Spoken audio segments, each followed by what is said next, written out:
En la ficción es normal encontrarnos con personajes poderosos, ya sean héroes o villanos.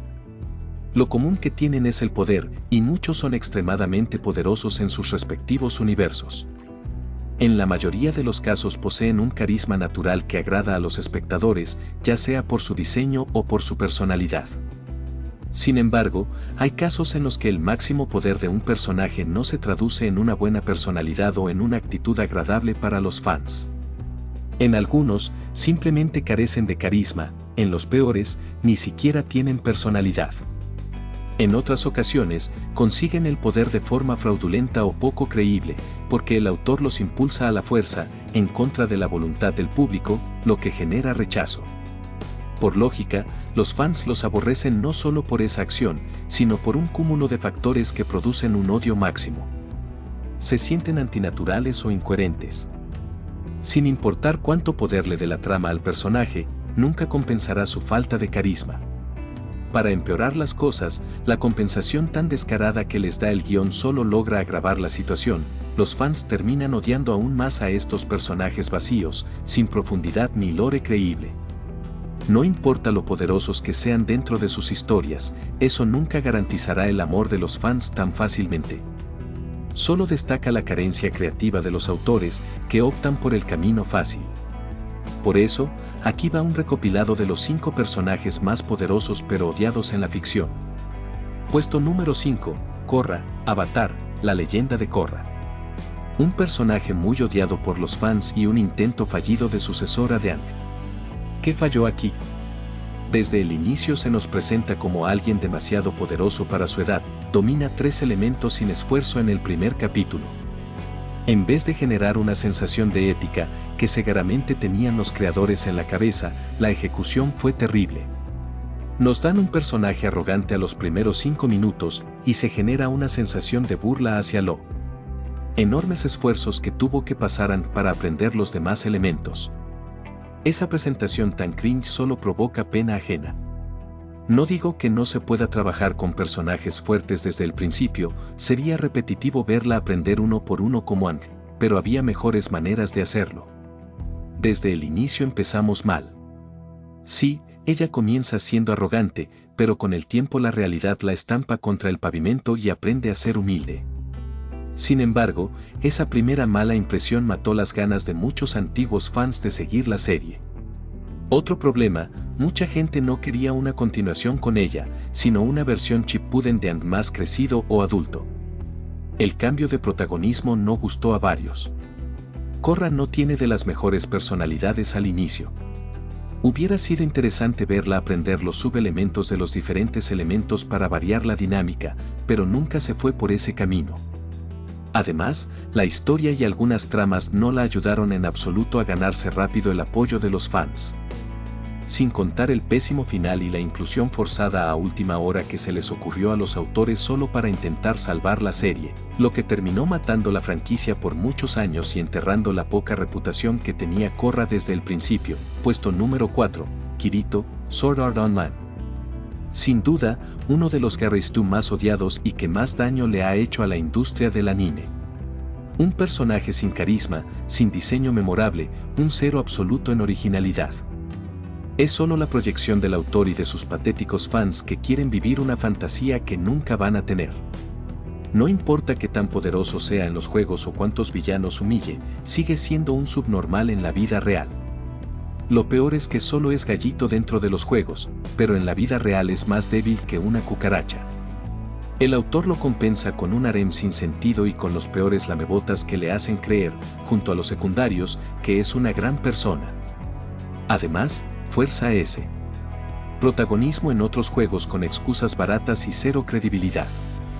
A diferencia del primer arco, que al menos tenía una excusa creíble para que estuviera ahí, en la segunda saga intentaron justificar su presencia en el mundo de las hadas por Asuna, pero, siendo sinceros, al final del día no tenía sentido reciclar un mundo virtual mortal con otra envoltura. Es poderoso por hacks y conveniencias del guión que no tienen lógica, desde ser un espadachín en un mundo de armas de fuego, hasta que el gobierno lo busque como si no tuvieran personal capacitado o hackers para solucionar sus problemas. ¿Quieren hacerme creer que un puberto meado es el único capaz de salvar el mundo, si no varias veces? Es ridículo. Lo ponen como el Neo de Matrix. Si más poderoso en cualquier juego o amado artificialmente, por hombres o mujeres, seguirá siendo un personaje más plano y aburrido que nunca. Sus ventajas narrativas no compensan su falta total de personalidad. Puesto número 3. Rey Palpatine / Rey Skywalker, Star Wars secuela. Uno de los personajes más rancios y carentes de evolución real. Toda su identidad se basa en robar el legado y conceptos que no le corresponden, literalmente, desde el apellido hasta el protagonismo de los Skywalker. Es una aparecida que, sin entrenamiento creíble ni méritos existentes, se vuelve fuerte de la nada, sin explicación lógica. Y usa la fuerza sin guía en las primeras películas de la nueva trilogía, detonando un crecimiento de poder sin mérito ni esfuerzo. Menosprecia a figuras del pasado como Luke Skywalker, presentado como un viejo arrogante y fuera de onda, como si ella fuera el futuro y el anterior protagonista, un error del pasado que no aprendió de sus errores. Se libran de él con su muerte sin sentido ni consecuencias, comprados por una compañía que no entiende para nada la franquicia. Llenan todo de inclusión forzada sin sentido, dejando mal parado a los hombres y dañando gravemente la marca.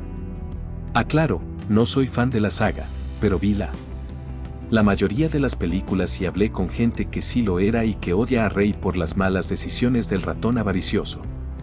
Quedó enterrada una protagonista salida de la nada, nieta de uno de los peores villanos, que irónicamente le queda bien su apellido porque parece una infiltrada del mal que solo causó estragos enormes. La franquicia no se ha recuperado y no sé si algún día lo hará. Su falta de carisma se trató de compensar con perfección y dominio total de la fuerza sin explicación lógica. Uno de los ejemplos claros de que, entre más poderoso sea tu personaje, eso no contentará a ningún fan. Puesto número 2, Carol Danvers, Capitana Marvel, MCU. Sin duda, uno de los personajes más arruinados por las estúpidas decisiones de Marvel con la inclusión forzada. Ya como Marvel era uno de los personajes preferidos de mucha gente, incluido yo, cuando la conocí en la serie Los Vengadores, los héroes más poderosos del mundo. De pasar de ser una chica agradable que inspiraba confianza, a una mujer insípida, sin carisma, grosera, solo inflada por su poder, cuando no era tan exageradamente poderosa, todo para compensar lo vacío que es el personaje. En las películas de Marvel llega tarde a batallas que no tienen nada que ver con ella, metida con calzador en la historia de los Vengadores sin lógica alguna. Arruina la cronología al meterla sin sentido en el pasado para justificar de forma barata su importancia.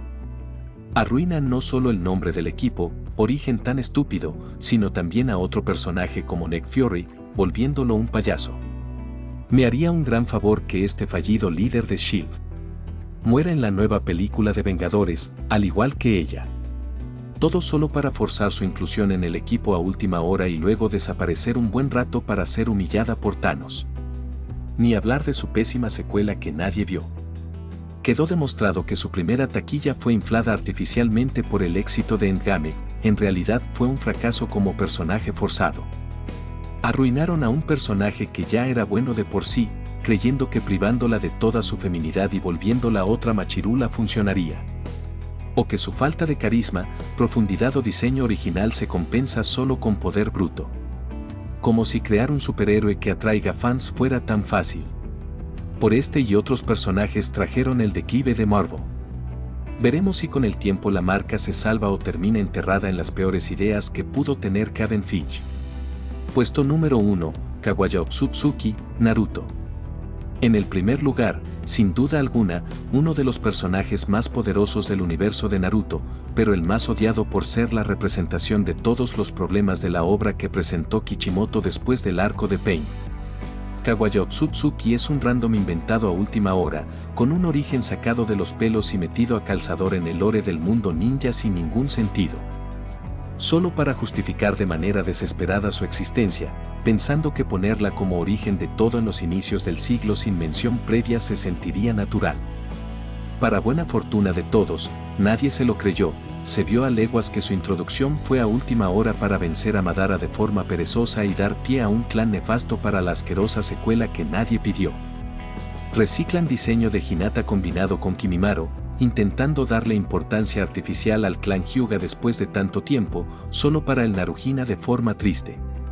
La inflan con casi todos los jutsus y Kekkei Genkai posibles, pero olvidan darle una personalidad inexistente y un propósito aburrido y carente de sentido.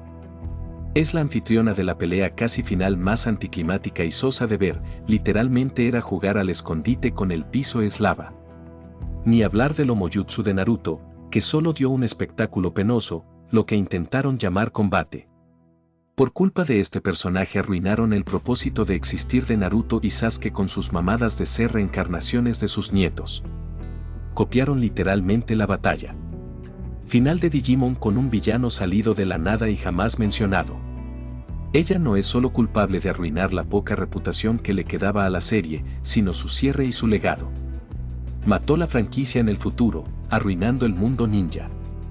No se conformó con arruinar el final, también los orígenes, con marcianos y otras estupideces que se le ocurrieron a Kishimoto. En su mente de Fuyoshi pensó que era una gran idea. Lo único que logró es que los fans odien esta cosa de intento de villana. Ni la profanan por el odio que le tienen. Aquí se repite el patrón, creer que inyectarle un poder absurdamente roto compensa su pésima escritura y nulo lore creíble. Bueno, eso ha sido todo por hoy. Dime qué personaje poderoso pero odiado olvidé mencionar, te leo en la caja de comentarios. Si te gustó el video, dale like y sígueme. Soy el Nichi y nos vemos en otra ocasión. Chao y hasta luego.